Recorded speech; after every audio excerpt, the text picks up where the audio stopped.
does that even mean, Bowers Game Corner? Ahoy there, YouTube! I'm back again today for another game review charged by BoardGameExchange.com, and it's only board game rental website. And today I'm very excited to be checking out The Secret Door from Family Pastimes. This is for ages 5 and up. For 1 to 8 players, it'll take about 20 minutes to play. And The Secret Door is a children's game where right from the get-go, you're going to be getting robbed. Yeah, you're going to be getting robbed, and then you're going to try and figure out before midnight what got stolen. Why before midnight? I don't know. Probably some sort of stupid insurance thingamabobber where you have to report it. I don't know. What am I talking about? Let's open it up and see how it plays. Alright, so let's take a look at what you're going to get inside of the Secret Door, show you how to play it real quick. First and foremost, you're going to get your handy-dandy rule sheet. It's one page, double-sided. Very simple game to learn, and they didn't mess up the rules. Fantastic. They got some hints here and there. They also have a simplified version for younger children, which is outstanding. You can kind of bring them up level by level on the game. Next, you're going to get your board, and as you can see, I already have it set up. But the board is nice. It's the artwork is you're either going to like it or you're not going to like it. And I really do like it. It's not scary, but it's kind of spooky. When I play with kids, they're like, "Oh, it's such a spooky board." I don't know why it needs to be spooky. I mean, it's about a robbery, but whatever. And on the board, you are going to have all sorts of little white dots all throughout the house, and these are where you're going to set these tiles. Now, what's on these tiles? On these tiles, you're going to have 12 clocks, and then you're going to have 24, I believe, of these. These are different valuables that were in your house. You have a crown and a big cash thing and a king tut and a knife and pearls and secret treasure maps. I don't know what you do for a living, but you have a lot of weird stuff at your house. Like, who has 2 gold bars at their house?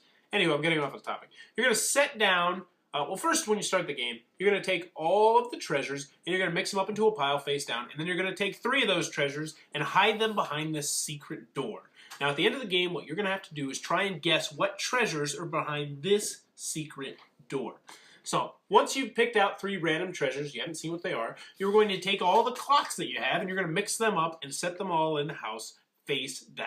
Now, what you're going to do is you're going to take turns. This is a cooperative game. You're going to take turns and you're going to flip over 2 tiles. Now, so let's just start. If I start here, I have a clock. What happens if you get a clock? Bad stuff happens if you get a clock. So we're going to do that and that. If you get a clock, you immediately take it and you put it up here. What you're going to try and do is figure out what's behind this door before the time runs out. And you can see how much time you have left based on how many clocks you have. So that was not a match. I didn't get a match here. I got 1 clock and 1 thing of money. So what I'm going to do is study where the money is. Then I'm going to flip it back over. And now the next player is going to take their turn. And this just becomes pretty much a memory game, except for the clocks, which will infuriate you to no end. So I got another clock, which is going to go up here. And then I got a treasure map. So I got the treasure map here. I got the cash here. Let's see if I can get a match real quick. So I'm going to flip this one over. I got a picture. I got a fancy picture, and I got another clock. So as you can see, the clocks are pretty prevalent. So you really do get that sense of urgency. Like, oh man, I'm running out of time. I'm running out of time. I got to find these matches. But once you start getting matches, they'll start like bam, bam, bam, bam, bam. But once you start, it will just be like, oh man, I'm running out of time. But we got the jewels and the gem, and so on and so forth. So let's just speed up the game a little bit and pretend like this is a match. So let's pretend that I found 2 gems. What I do is I take those 2 gems and I put them down here to symbolize that the gems have been found. The gems did not get stolen from my house. And then we just keep going. We got the king tut, we'll do the crown, blah, blah, blah, whatever, putting clocks places. And what you're going to do is, once you eventually get all your clocks filled up, what you're going to be able to do is be like, okay, look down here and see, okay, I haven't found the gold bar, I haven't found this, I haven't found that. So those potentially might be stolen. You're going to predict which 3 items were stolen from your house, and then you're going to open the secret door. Why do you have a secret door? I have no idea. And you're going to say, oh, these 3 items got stolen, so you either got it right or you didn't get it right. And if you get all 3, then you win the game. If you get 2, then you say, all right, we'll do better next time. If you get none of them, well, then you probably did really bad. But anyway, that in a nutshell is how the secret door is played. Alright, The Secret Door from Family Pastimes. What are my final thoughts? Let's go over the pros, let's go over the cons. First, on the con side, the game's not going to be for everybody because it is a very simple children's game. It is a matching memory game, so if you've watched through the video, you can probably tell if this game is going to be for you or not. Next, it was made in Canada, and the components are shoddy. Taking a shot at you, Canada. Just kidding. I love the trailer park, boys. Anywho, the components are subpar, to say the least. The board is nice. The box is suitable, but the pieces are very, very thin and flimsy. Now, this is a game I wanted to take into my classroom, but I can't because the pieces are too flimsy. Ugh. This is a game that really needs a reprint because it is a good game. I really did enjoy it. Spoiler alert. Next, last but not least, it says 1 to 8 players. Shame on you. If you play this with 8 players, you're not going to want to play this with 8 players. Period. It would be terrible with 8 players. I think you can get away with 5, but anything less than 5 is going to be the sweet spot. 2, 3, 4. And if you want to play it by yourself, I don't know why you would unless you're a kid, you can.